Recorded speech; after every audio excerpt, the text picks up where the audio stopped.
मोती बंदर अपनी टोली के साथ आम के एक दरख्त पर रहता था।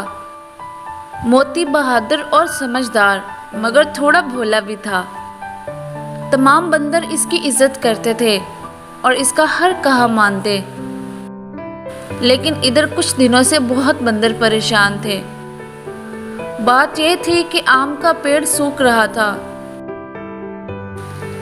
और इस पर फल नहीं लगते थे, पत्ते भी झड़ने लगे थे। चनाचा इस पेड़ पर रहना बंदरों के लिए मुश्किल हो गया था। जंगल में कई हरे भरे पेड़ थे।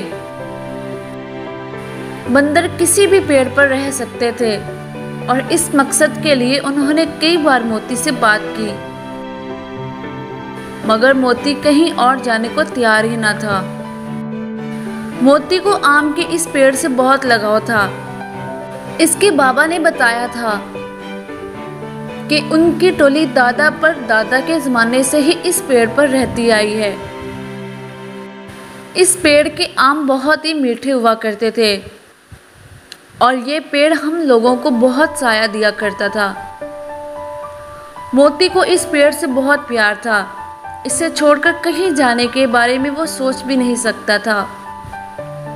दूसरे बंदरों ने मोती को कई बार समझाया कि पेड़ सूख रहा है, इस पर रहना मुश्किल है, मगर पेड़ छोड़ने की बात सोचकर ही मोती का दिल भर आता। टोली में पिंकू नामी एक बंदर भी था। वो बहुत समझदार मगर थोड़ा शरारती भी था। मोती पिंकू को बहुत चाहता था। सब जानते थे कि एक दिन पिंकू ही टोली का नया सरदार बनेगा। कुछ बंदरों ने पिंकू से कहा, पिंकू भाई, तुम ही मोती को समझाओ, अब इस पेड़ पर रहना बेवकूफ़ी है। ना इस पर फल लगते हैं, ना ही हमें ये बारिश और धूप से बचाता है। मुझे भी लगता है कि हमें ये पेड़ छोड़कर चले जाना चाहिए। मैंने भी कई बार मोती बाबा से बात की है, मगर इन्हें इस पेड़ से बहुत प्यार है। पेड़ छोड़ने की बात सोचकर ही वो दुखी हो जाते हैं, पिंकू ने कहा। पर ऐसा कब तक चलेगा? बंदरों ने उदास होकर कहा। भाइयों, इस तरह दुखी होने से कुछ ना होगा। सूझबूझ से हर मुश्किल को आसान बनाया जा सकता है। पिंकू ने इनका हौसला बढ़ाते हुए कहा, तुम सबसे होशियार हो, तुम ही कोई रास्ता निकालो। सब बोले, घबराओ मत, मैं सोचकर कुछ करता हूँ। इतना कहकर पिंकू सोच में पड़ गया। अगले दिन वो रोता हुआ मोती के पास आया। रे क्या हुआ, क्यों रो रहे हो? मोती ने पूछा। बाबा, आज बड़ी भूल हो गई। आज आम खाने का दिल चाहा तो मैं नदी किनारे वाले आम के बगीचे में चला गया। अरे बेवकूफ, तुम सबको कितनी बार समझाया है कि उधर ना जाया करो। बागीचे के रखवाले के पास एक बड़ी सी लाठी है। मोती ने गुस्से से कहा। वही हुआ बाबा, एक रखवाले ने मुझे देख लिया, मुझे लाठी से मारा और लाठी मेरे हाथ पर लगी। लगता है हाथ की हड्डी टूट गई है, पिंकू ने बताया। मोती ने पिंकू के हाथ को टंटोल कर देखा और बोला, हड्डी नहीं टूटी, बस थोड़ी सी चोट लगी है। हाथ पर पट्टी बांधने से ठीक हो जाओगे। मोती ने पिंकू के हाथ पर पट्टी बांध दी। 2 दिन बाद पिंकू उछलता कूदता मोती के पास आया। इसने पट्टी गले में लटका रखी थी। बाबा, मेरा हाथ ठीक हो गया, अब दर्द नहीं हो रहा, पिंकू खुशी से बोला। वो तो ठीक है, पर तुमने पट्टी गले में क्यों लटका रखी है? मोती ने हंसते हुए पूछा।